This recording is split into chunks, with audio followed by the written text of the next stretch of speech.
Hello everyone, welcome back. In today's video, another news update video. We have 5 signings to talk about in today's video, and on top of that, the qualifying offers have been made, and there are a handful of RFAs who have just turned into UFAs. We'll get to all the updates from our past little while coming up right now.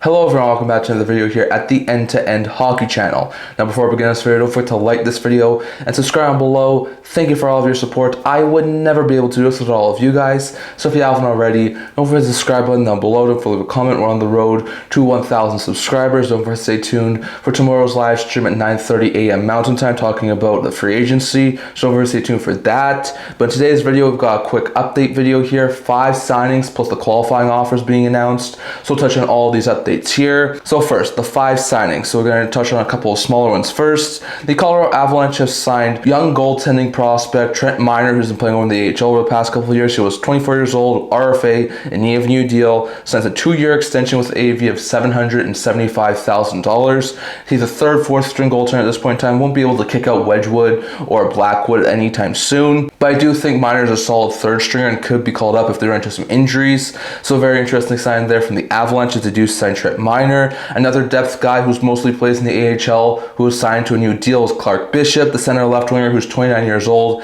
in the Flames organization, has signed a 1-year extension with the AAV of $775,000. Bishop this past year had a goal in 6 NHL games, but mostly played at the AHL level. Does have a handful of NHL experience, but it's mostly an AHLer throughout his entire career, so just some added depth there for the Flames as they keep around Bishop. Then we saw a massive extension, 1 year, for one of the former Kings players as he is brought back, and that's Andrei Kuzmenko. Kuzmenko started last year in Calgary, was then dealt to Philly, was then dealt to Los Angeles where he finished the 24-25 season, has signed a 1-year extension with AAV of $4.3 million. He's 29 years old, he's a left winger. This sort of seems to me like a prove-a contract. Like Kuzmenko, he's had some good stretches over the past little while, but he hasn't had sustained success anywhere. So Kuzmenko this past year started with Calgary, only had 4 goals and 15 points in 37 games. He then had 2 goals and 5 points in 7 games with Philly, and then he had 5 goals and 17 points in 22 games with Los Angeles, who really came alive in that playoff series against Edmonton. So I mean,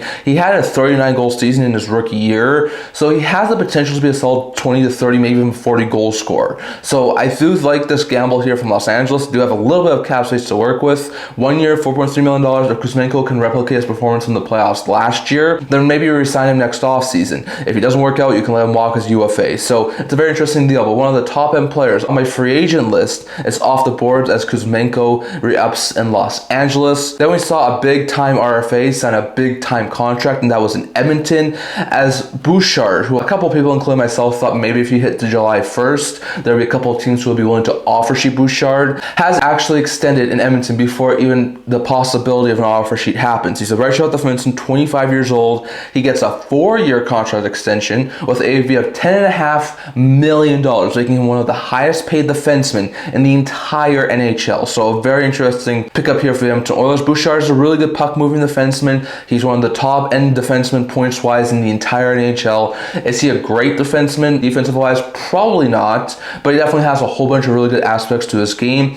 Is he worth a $10 million defenseman? That's a little bit of a stretch. I thought it probably would have been closer to around the $9 million mark, but I could definitely see why they pay him $10.5, and the 4 years is a little bit surprising because it's only going to take him until he's 29 and a UFA, so very interesting out there. But this past year had 14 goals, 67 points in 82 games after he had a career high 18 goals and 82 points the year prior, and he's still a solid top pair right shot defenseman, which a lot of teams are in desperate need of. So Bouchard, who's worked quite well with McDavid and Draisaitl on the Edmonton Oilers, is staying in Edmonton as he gets a new extension. And then we saw the Washington Capitals sign a recent trade acquisition from the Minnesota Wild, and that's Declan Chisholm. Chisholm was acquired just on Saturday during the draft as part of a player swap where the Wild got Prisky. He's a left shot defenseman. He was an RFA in need of a new contract, and he has indeed got a new contract, a 2-year extension with an AAV of $1.6 million. A solid deal there for Chisholm. Chisholm this past year played his first full season at the NHL level, putting up 2 goals and 12 points in 66 games.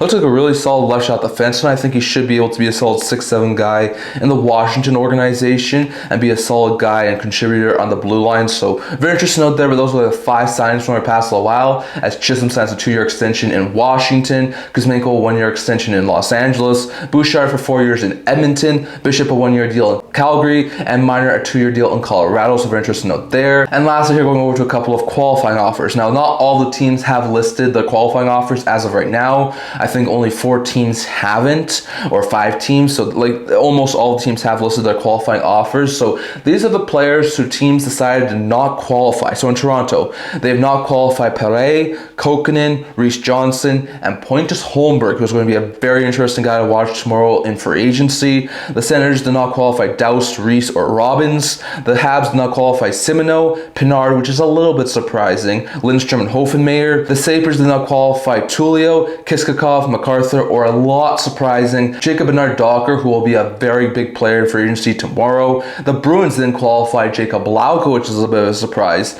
Oliver Wahlstrom, which is a bit of a surprise, as well as Trevor Kuntar, which is a little bit of a surprise. So 3 very interesting RFAs, which are now UFAs, as well as Mitchell, Musial, Nelson, and Bavaro. So very interesting note there. The Caps then qualified Dubé, Alexiev, a bit of a surprise there, and Mitchell Gibson. Pittsburgh didn't qualify Ansons, Bemstrom, Dewar are going to be very interesting tomorrow, as well as Philip Tomasino, who had a great season with Pittsburgh. He didn't get qualified, so he could be a really solid UFA potential for tomorrow. Pierre-Olivier Joseph and Taylor Gauthier. Then Philly did not qualify Jacob Pelche, which was very interesting, as well as Zaid Wisdom and Elliot Denwyer. The New York Rangers didn't qualify Edmonds, Lescheny, Kaliev, which is a little bit of a surprise, and Zach Jones, which is a little bit of a surprise. The Islanders didn't qualify Fulp, as well as Peronovich and Bolduc, which is a tiny bit of a surprise. The Devils didn't qualify Foote, which is a tiny bit of a surprise, as well as Hataka and Poulter. And the Jackets didn't qualify Harris, which is a definite surprise, as well as Bjorvik Holm, Nazco, and Clayton. The Canes didn't qualify Ty Smith, Peretz, and Honka. The Jets didn't qualify Shaw or Lundmark. Utah didn't qualify Yamamoto.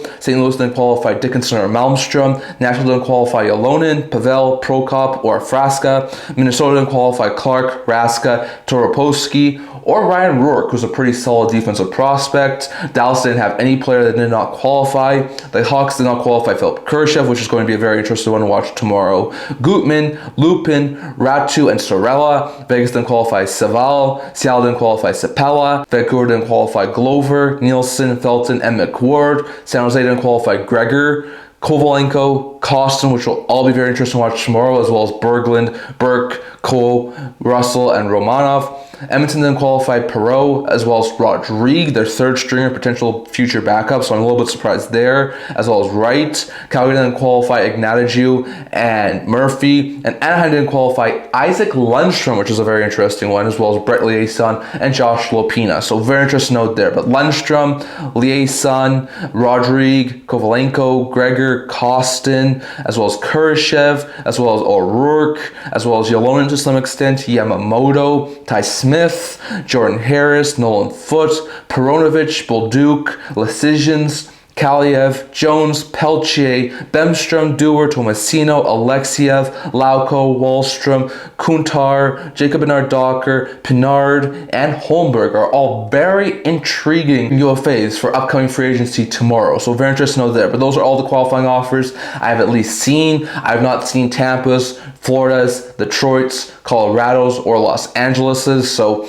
I don't know when I'll tell you guys that. If I do, maybe I'll do it on tomorrow's live stream. But that's all the updates I do have when it comes to the qualifying offers. So definitely love to hear your thoughts on all of these updates down in the comment section below. Are you surprised that any of these guys did not get qualifying offers? And are you surprised about Kuzmenko, Bouchard, Chisholm, or the 2 minor signings from our past little while? Definitely your thoughts on all of that down in the comment section below. That's all I'm going to talk about for today. Remember to like this video, and if you like to subscribe below. Thank you for all your support. I would never be able to do this with all of you guys. So if you haven't already, don't forget to subscribe button down below. We're on the road to 1,000 subscribers. Don't forget to stay tuned for tomorrow's live stream at 9:30 a.m. Mountain Time, talking about the free agency. I also do a blog talking about news, rumors, analysis, stuff like that. So check that out. I've linked that down in the description below. Can't wait to see you guys all for next video. See you guys soon.